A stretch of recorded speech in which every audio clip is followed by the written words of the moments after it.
हिंदू मत और आत्म संवाद। हिंदू धर्म में आत्म संवाद को स्पष्ट करने वाले अनेक उदाहरण मिलते हैं, किंतु निम्नलिखित उद्धरण इसे विशेष रूप से सरल और प्रभावशाली ढंग से समझाने में सहायक है। आत्म संवाद को समझने के लिए महाभारत के एक महत्वपूर्ण प्रसंग यक्ष और युधिष्ठिर संवाद को देखना अत्यंत उपयुक्त होगा। यक्ष ने युधिष्ठिर से धर्म के विषय में प्रश्न किया। कहा, पंथा अर्थात कौन सा मार्ग है?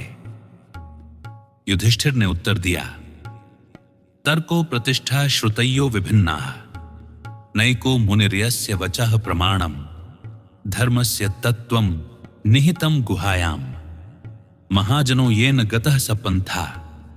अर्थात धर्म के मार्ग के निर्धारण हेतु कोई स्थिर तर्क नहीं है।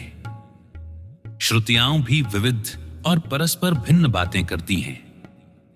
ऐसा कोई एक मुनि नहीं है जिसके वचन ही अंतिम प्रमाण माने जाएं। धर्म का तत्व अर्थात सत्य गहन रहस्य में छिपा है। जिस मार्ग पर महाजन चलते हैं वही मार्ग ही धर्म का मार्ग है।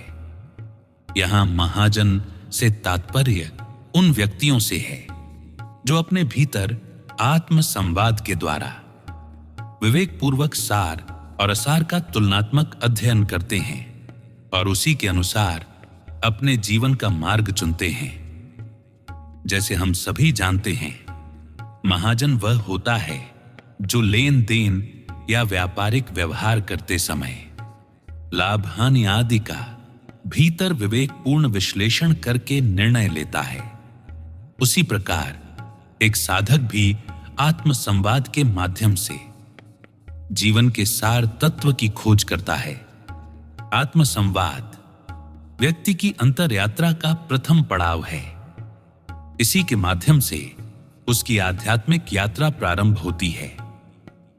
जब कोई व्यक्ति आत्म संवाद के जरिए अपने विचारों का साक्षी भाव से अवलोकन करता है और उनमें अपनी लिप्त या अलिप्त स्थिति को महसूस करता है, तब उसके भीतर परम सत्य के द्वार धीरे धीरे खुलने लगते हैं। साथ ही जीवन में असार तत्व स्वतः छूटने लगते हैं और सार यानी परम सत्य स्पष्ट होने लगता है।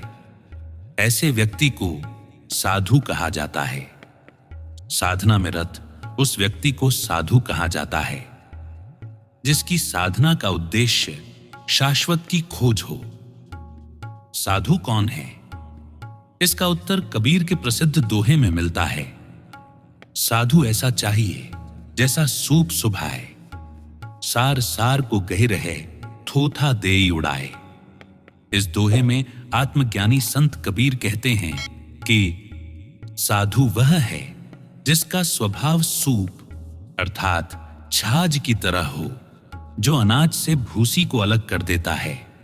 साधु संसार के अनुभवों और आत्म संवाद रूपी सूप के जरिए सार अर्थात सत्य को थोथे अर्थात असार से अलग करता है।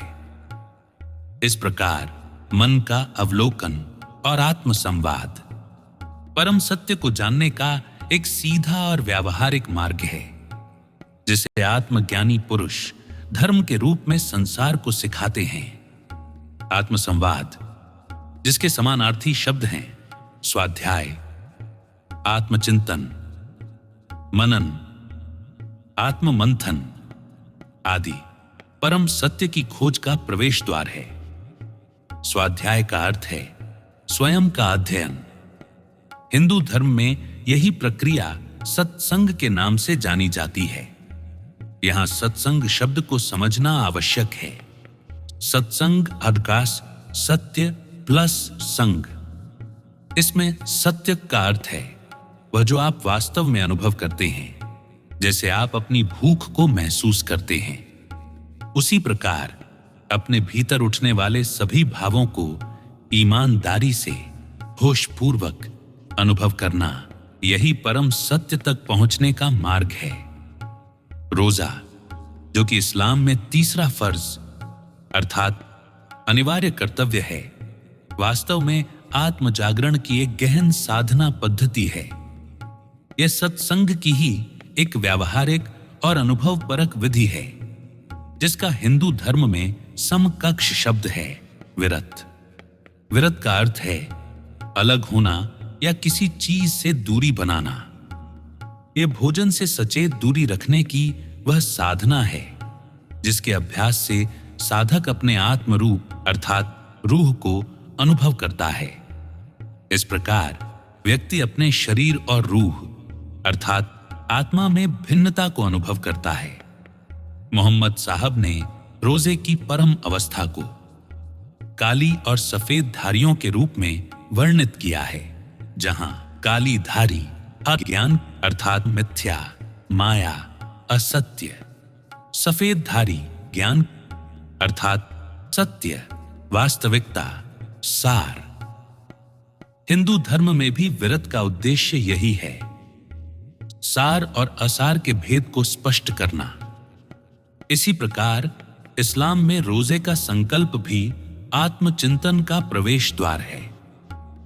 निष्कर्ष, रोजा और विरत केवल भूखे रहने की धार्मिक प्रक्रियाएं नहीं हैं, बल्कि ये आत्म संवाद, आत्मनिरीक्षण और आत्मिक विकास की ओर ले जाने वाली सच्ची साधनाएं हैं। ये व्यक्ति को अपने भीतर के सत्य से जोड़ने का व्यावहारिक माध्यम है, जहां वह मिथ्या, असत्य जीवन से हटकर शाश्वत जीवन की ओर यात्रा प्रारंभ करता है। धर्म का प्रथम चरण वह प्रक्रिया है जिसे रास्ता या मार्ग के रूप में जाना गया है, जिसे हम साधना या तपश्चर्या भी कहते हैं। इस मार्ग पर चलने वाला व्यक्ति शांत होकर तटस्थ भाव से बैठता है और अपने मन के सभी भावों व व्यवहारों का दृष्टा की भांति अवलोकन करता है। इस सतत अवलोकन के फल स्वरूप व्यक्ति अपने मन के समस्त असार, भावों और आवश्यकता रहित व्यवहारों, दिखावों से मुक्त हो जाता है और आत्मभाव में स्थित हो जाता है, अर्थात वह स्थिति जिसमें व्यक्ति केवल देखने वाला होता है। इस अवस्था में व्यक्ति की समस्त इंद्रियां और तुलनात्मक विचार करने वाला मन मौन होकर शांत हो जाता है। वह एक ऐसी निर्विचार अवस्था में प्रवेश करता है जहां न कोई रूप है न कोई आकार। यह अवस्था निर्गुण, निराकार और शून्य प्रतीत होती है, किंतु उसमें एक ही तत्व शेष रहता है, सुनने और जानने वाला। यही सुनने और जानने वाला वास्तविक ज्ञाता भाव है, जिसे साक्षी भाव भी कहते हैं। इसी को वास्तविक ज्ञान की परम अवस्था कहा गया है। इसी अनुभव को आधार बनाकर मोहम्मद साहब ने कहा, अल्लाह सुनने और जानने वाला है, क्योंकि जब कोई व्यक्ति इस आत्मस्थित निर्विचार अवस्था को प्राप्त करता है तो साक्षी स्वरूप रूप में वही तत्व शेष रहता है जो सुनने वाला और जानने वाला होता है। इसे ही इस्लाम में रूह और हिंदू धर्म में आत्मा कहा गया है। यही वह तत्व है जिससे व्यक्ति उस ध्वनि को सुनने और जानने वाला बनता है, जिसे महापुरुषों ने सृष्टि का आधार बताया है। इस अनुभव को आत्मज्ञानियों ने ओमनी प्रेजेंट, सर्वव्यापी कहा है। हिंदू धर्म में इसे शब्द नहीं बल्कि निःशब्द की ध्वनि कहा गया है, जिसे AUM ओम कहा गया। इस्लाम में इसी को ओमिन कहा गया है। अभी आप सुन रहे थे स्वामी अनंत मैत्रेय जी के विचारों को हिंदी ऑडियो बुक इस्लाम समाधान या समस्या के माध्यम से। यदि आप स्वामी अनंत मैत्रेय जी के विचारों से सहमत हैं, तो उनके इस चैनल को लाइक और सब्सक्राइब जरूर करें और अपने विचारशील मित्रों के साथ शेयर करें। आप अपने धर्म संबंधी जिज्ञासाओं और प्रश्नों को कमेंट्स के माध्यम से पूछ सकते हैं। अगला अध्याय जल्द ही जोड़ा जाएगा। हमारे साथ जुड़ने के लिए धन्यवाद।